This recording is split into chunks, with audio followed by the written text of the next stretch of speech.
Hey, good morning, everyone. Happy Friday morning to you, and welcome back to Morning Musings. My name is Don K. Preston. I'm the president of Preterist Research Institute of Ardmore, Oklahoma. You can check out my websites, donkpreston.com or bibleprophecy.com. And, right, you know, it's, look, I have so much to say today. Some of it wants to get ahead of the other. Anyway, I've been sharing with you for well over a year now the challenge of Christ. And I wanted to share with you what happened just over the last two days. On YouTube, after I posted my YouTube videos, and as most of you know, I think by now, I do YouTube videos Monday through Thursday. Sometimes, and a good part of the time, on Fridays, in addition to my Now TV video, I also have a segment in which I review books. Books that are on the futurist eschatology or books that are attempting to refute covenant eschatology, i.e. full preterism. And so anyway, over the last 2 days, this fella, I'm not going to call him a gentleman because he really doesn't deserve that appellation. He gets on there and he starts attacking me using all sorts of caustic, hateful, sarcastic verbiage, insulting the fact that I was given an honorary doctorate degree. Now, look, folks, I've got to tell you something. You know, I have and do know an awful lot of people who are lifetime academics.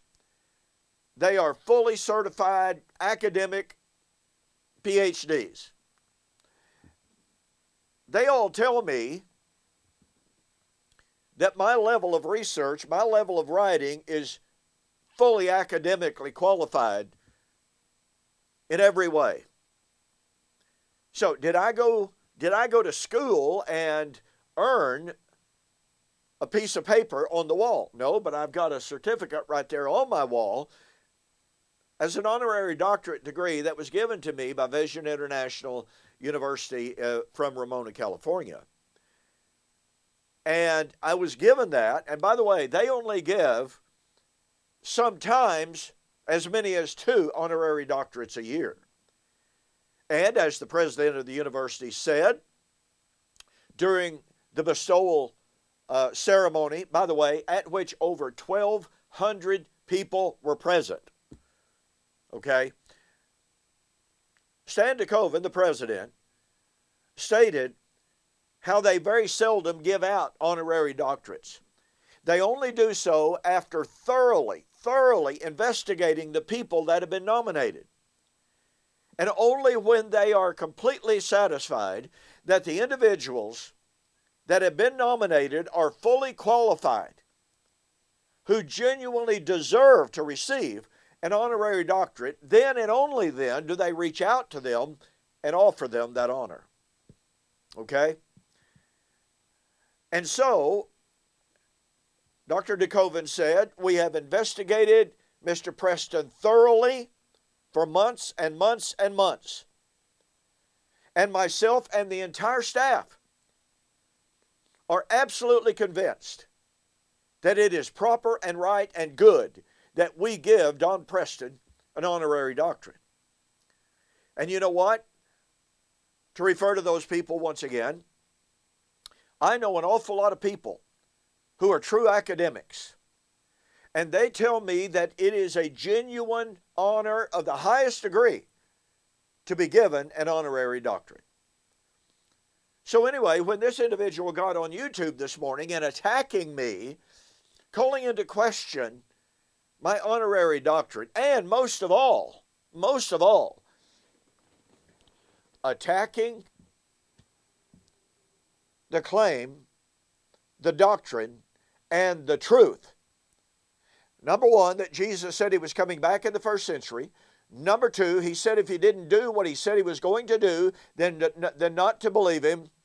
I pointed out, as I just shared with you, here's what Jesus said he was going to do.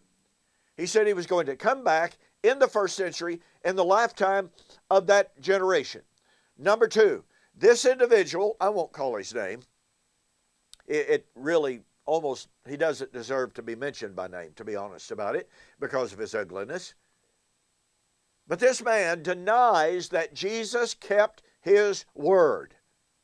I therefore told him, I haven't gotten a response yet, I therefore told him, according to your failed eschatology or eschatological view, no one should believe in Jesus.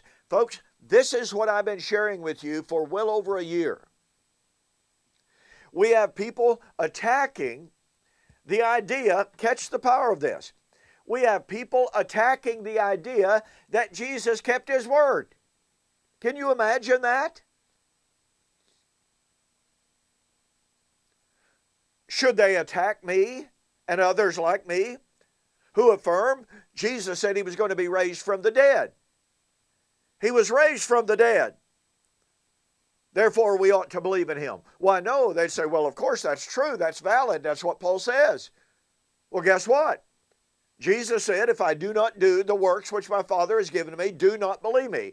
And he said, the Son of Man will come in the glory of the Father with his angels and shall reward every man according to his works. And verily I say unto you, there are some standing here which shall not taste of death, they will not die, until they see the Son of Man coming in his kingdom. Folks, that's the challenge of Christ. And so when individuals attack me and others like me, they attack people like you, many of whom have now come to accept the fulfilled view of eschatology. They're not just attacking us. In reality, they are attacking Jesus and accusing him of being a liar. Catch the power of that. Because listen to me, Jesus' words are clear. They're unambiguous. They are explicit. You cannot deny that he said he was coming back in the first century. Oh, you can make lots of excuses, but you can't deny it. And so, I continue to share with you here on Now TV and on my YouTube videos this challenge of Christ. And I've been sharing with you for a good little while now an examination of 2 Peter chapter 3 and Peter's prediction of the last days, day of the Lord, when the Lord would come to destroy creation. I've shared with you that that prophecy is taken from, based on Isaiah chapters 2 through 5 and demonstrating that Isaiah's prediction of the last days, the day of the Lord, when the Lord would come to shake heaven and earth, could not be an end of time, earth burning destruction of the literal cosmos. Just can't be. I mean, after all, to reiterate, men could run to the hills, hide in the caves. They could escape it by fleeing. Yeah, that won't work at all for the traditional view of eschatology. So, we have gone through Isaiah chapter 2. We have gone through the majority of Isaiah chapter 3. We have come down to Isaiah chapter 3, and I want to look at verse 25. Now remember, folks, by way of reiteration, by way of refreshing your memory, this day of the Lord would be a day of the Lord in which, as the Lord said, Isaiah chapter 3, verses 1 and 2, and in that day the Lord would take away the entire stock of bread and of water from Judah and from Jerusalem. This is famine in Judah and Jerusalem. When would it occur? In the last days. In the day of the Lord. Let me drive home a point I've made with you before, folks, because you cannot forget this. If the last days refer to the Christian age and have nothing to do, as I was raised believing, have nothing to do with the fulfillment of God's Old Covenant promises made to Old Covenant Israel, then why is it that Peter in 2 Peter chapter 3 was anticipating the fulfillment of Isaiah chapters 2 through 5? Because Isaiah 2 through 5 is about the last days, judgment on Judah and Jerusalem at the day of the Lord. But wait a minute. We are told God was through with Israel. God was through with the old covenant at the cross. Well, okay, if God was through with Israel and Torah, or the law of Moses, at the cross, then guess what? Peter should not have been looking for the fulfillment of Isaiah 2, because Isaiah 2 had already been removed, taken out of the way, abrogated, annulled, or fulfilled. So you see, there's this huge contradiction.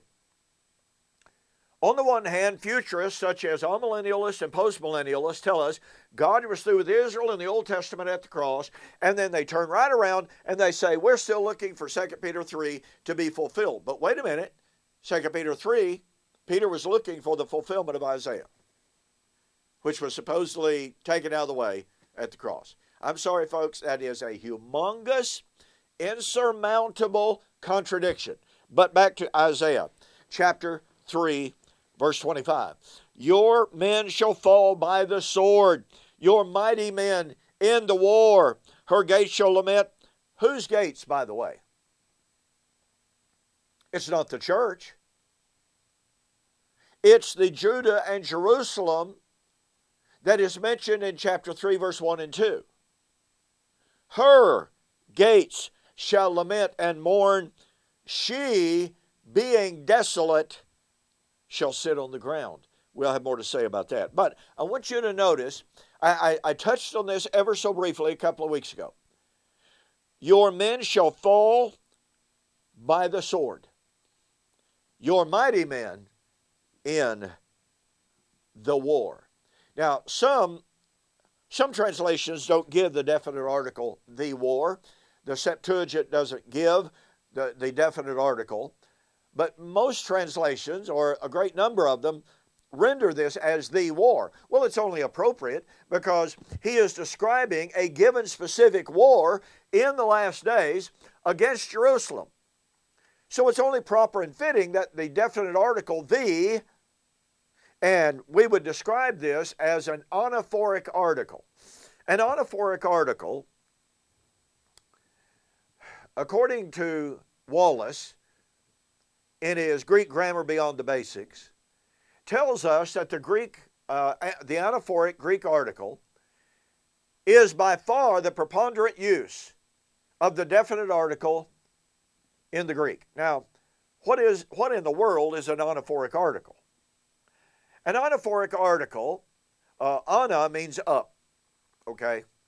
So here we have the use of a definite article. An anaphoric article is used by a writer or a speaker to delineate, to specify that which he has already been discussing.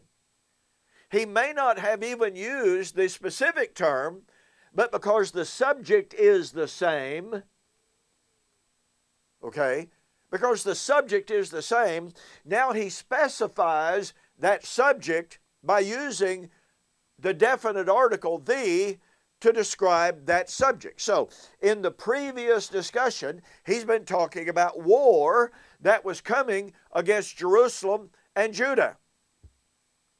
War in which men could flee to the mountains. They would run to the caves, hide in the mountains, cry to the rocks, fall on us, hide us from the great day of the Lord. So yes, he's definitely talking about war, although he doesn't use the word in Isaiah chapter 3, verses 1 through 24. So once again, he doesn't use the word war, but he's most assuredly talking about war. And so he uses term war, and he uses the anaphoric article to say that he's talking about the very specific conflict that he's been talking about before. There is no question whatsoever, in other words, that Isaiah chapter 3, verse 25, when it talks about the war, he is talking about the conflict of Isaiah chapter 2, verses 9, all the way through chapter 3, verse 24. It's the war. And I tell you what, folks, it is at this point that we learn absolutely that this day of the Lord is without any doubt whatsoever the time of the fall of Jerusalem, the war of AD 66 to 70. You know, there are New Testament references to the last days, day of the Lord, the last days, the war. Greek word polemos. And I hope, and I'm going to go to Revelation chapter 3. Instead of simply citing the text, I'm going to go there for you and with you. I hope you have your notebook. I hope you have your Bible. I hope that you'll be taking notes. I hope that you'll go back, reread all of these verses. And oh, by the way, on my website, there are some videos of lessons that I have given on, quote, the millennium and the war. Because you see, the war would occur at the end of the millennium. But the war in the book of Revelation was to occur in the judgment of Jerusalem in AD 70, from 66 to 70. Now what that means is that the end of the millennium was in the first century. Now, let me develop this a little bit, and I'm already running a little bit short on time, but this is so critical. Now remember, keep this in mind, Isaiah chapter 2 through 5 is talking about the last days, the war. Now, as an introductory thought, let me remind you that Jesus, when he was asked about the impending fall of Jerusalem and the destruction of the temple in Matthew chapter 24 verse 3, Jesus said, when you see the abomination of desolation spoken of by Daniel the prophet, let him who reads understand, then let those who are in Judea flee. Why? For then when? At the time of the abomination of desolation. Now, I don't know of anybody that denies the connection between the abomination of desolation and the war. Literally, I don't know of anybody that disagrees with that. So here is Jesus predicting the abomination of desolation, and he says, for then shall be great tribulation, which has never been from the foundation of the world until now, no, never yet shall be. Now, notice this, verse 29, immediately after the tribulation of those days. What tribulation? What days? Well, obviously, it's the tribulation that he's been talking about. Listen, let me turn my phone off. Don't want that going off. Sorry about that, folks. So, the tribulation is linked to the tribulation, abomination, and the abomination and that tribulation. Notice what Jesus said, Matthew chapter 24, verse 29. Immediately after the tribulation of those days, they will see the sign of the Son of Man in the heaven. They will see the Son of Man coming on the clouds of heaven with power and great glory. Verse 34, verily I say unto you, this generation will not pass until all of these things are fulfilled. So here's Jesus in the most emphatic, most specific, most graphic way possible, telling us that the abomination of desolation, the great tribulation, which is the time of the war, would bring in the day of the Lord. Now, let me make this point. And by the way, I developed this extensively in my book, The Resurrection of Daniel chapter 12, verse 2, fulfilled or future. In that book, I demonstrate from a wide variety of scholarship, okay? It's not something that I made up, but from a wide variety of scholarship, I point out that according to the Bible, the Great Tribulation would occur immediately before and would lead directly to the coming of the Lord, the judgment, and the resurrection. Listen, that's just part of the standard stock and trade of Jewish eschatology, of biblical eschatology. Now, here's why this is so important. Did you realize that in the amillennial world and that in the postmillennial world and in this book, the resurrection of Daniel chapter 12, verse 2, fulfilled or future, I document this with one quote after another, okay? There's no question whatsoever about this. Amillennialist, certainly in the fellowship in which I was raised, believes and teaches, okay, the abomination was in the first century. The Great Tribulation was in the first century. Did you know that postmillennialists such as Kenneth Gentry, Gary DeMar, Keith Matheson, Reformed amillennialists such as James Jordan, they all teach the Great Tribulation was in the first century. Okay, so the Great Tribulation was supposed to be in the first century. The Great Tribulation would occur immediately before the day of the Lord, the judgment, and the resurrection. But the Great Tribulation occurred in the first century, according to the amillennialist and the postmillennialist. Therefore, the Great Tribulation that occurred in the first century had to have occurred immediately prior to the coming of the Lord, the judgment, and the resurrection. You cannot insert a 2,000-year gap between the Great Tribulation and the coming of the Lord. Folks, that doesn't work.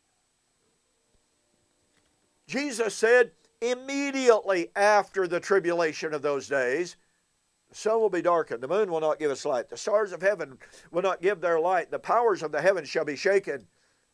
Then shall they see the sign of the Son of Man in the heaven, and they will see the Son of Man coming on the clouds of heaven with power and great glory. Folks, you have to catch the power of this. Instead of imposing our Western rigid literalism onto that ancient Hebraic apocalyptic language that was never intended to be taken literally, pardon me, we must see it for what it is. Hyperbolic, exaggerated language to describe historical upheavals, changing of nations, changing of political power, destruction of kingdoms, etc., etc. When we come to grips with this, our entire view of eschatology will change. And we can meet the challenge of Christ. Now, I said all that to bring us to Revelation and a discussion of the war. And like I said, folks, if you want a discussion of the war, get that book. Go to my website, donkpreston.com, BibleProphecy.com. Go to the store, look up the book, The Resurrection of Daniel chapter 12, verse 2, future or fulfilled, and order the book. And if you mention, when you order it, if you mention that you saw this offer on Now TV, I'll pay your shipping. That'll save you $5. But you got to mention that you saw the offer on Now TV. So, here's what I develop in that book. I developed the fact that here is Isaiah chapter 3, predicting the last days, day of the Lord, when Israel's men would fall by the edge of the sword in the war. Now, look, I've got to point this out again. In Luke 21 and verse 24, Jesus, speaking of the impending, that generation, fall of Jerusalem, which remember is exactly what Isaiah 3 is about, said, your men shall fall by the edge of the sword. He is quoting and echoing Isaiah 3:25. Isaiah 3 is talking about the war, when Israel's men would fall by the edge of the sword at the day of the Lord. Luke chapter 21, Jesus is talking about the impending war against Jerusalem and Judah, the war, when Israel's men would fall by the edge of the sword Oh, and it would be at his coming. Luke 21, 25 through 28. You see the parallels? You see the correspondence? These aren't two different subjects. They're not two different times. They're not two different days of the Lord. They're the same thing. Now watch. Revelation chapter 6. And, oh my goodness, you've got to catch the power of this, and I'm almost out of time. And so I'll only be able to get to one of these verses. Revelation 6, 9 to 11.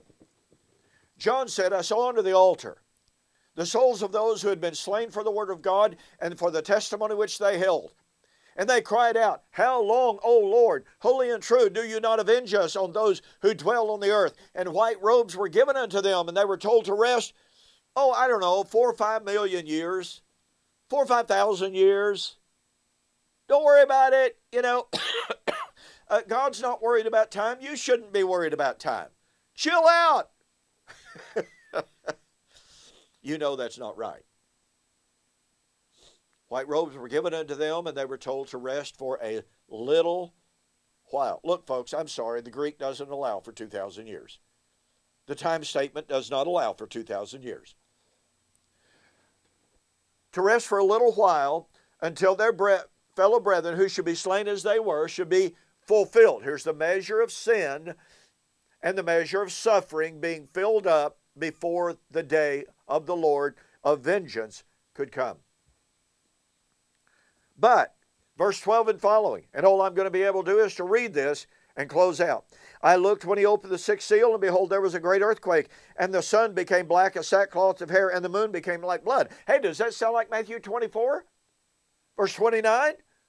The sun shall be darkened, the moon shall be turned to blood, the stars of heaven will not give their light. Yep, same imagery.